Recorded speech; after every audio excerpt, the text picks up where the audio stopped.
What's up? It is day 4 into 2026.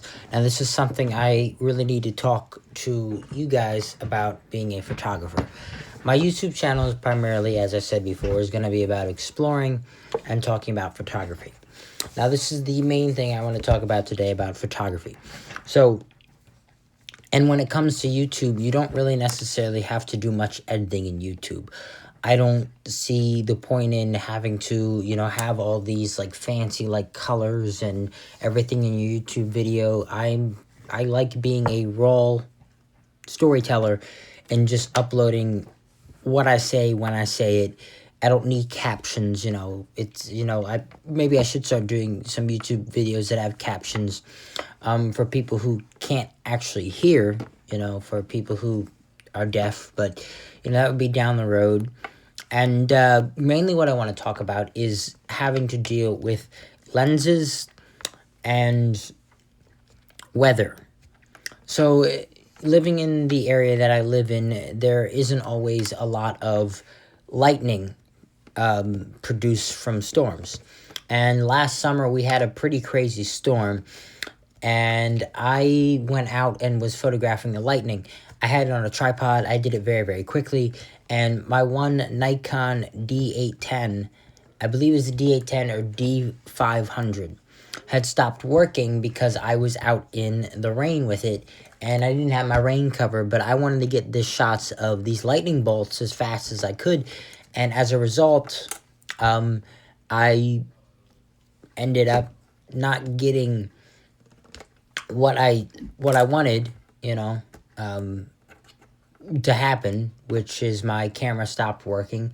So I'm down to one camera now, the D7500. Now, one of the things I want to talk about is lenses. You are going to have a lot of issues when it comes to determining what lenses you want to buy. The lenses that are very, very good are going to be the Nikon 50mm prime for portraiture. That is very, very good for portraiture. And yeah, that's all I can say is it's great. It's great, You also have something I like for landscapes. If you're someone who likes to do landscapes in wide angles, whether it be in exploring an abandoned building, you're going to want a 10 to 20 millimeter. And that goes down to, I believe, f3.5. f2.8 and lower is great for low lighting, but you're going to have a lens that has more glass in it, depending on if it's a zoom lens or a prime lens.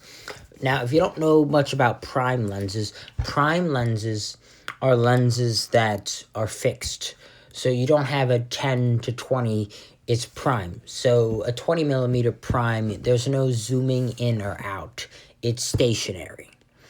A great example, Sigma has a 150 to 600 millimeter lens, meaning you can zoom from 150 to 600 millimeters, whereas a 600 millimeter prime, which is probably going to cost you at least $5,000, is going to just be 600 millimeters. You can't zoom in, you can't zoom out. That is the only distance. So if you're out in public and you got a 600 millimeter prime on your camera and someone asks, can you take my portrait or my photo, they're going to have to step back a long way, or you're going to have to run with the camera and take a shot from them from a distance. So, and getting into it, I hope in 2026 that I get a lot more clients gained through photography. And, that's all pretty much I can say going into 2026 is that last year was not a fun year. So, yeah, if you have any questions about photography, just leave some comments on this video, and I will definitely get back to you on that.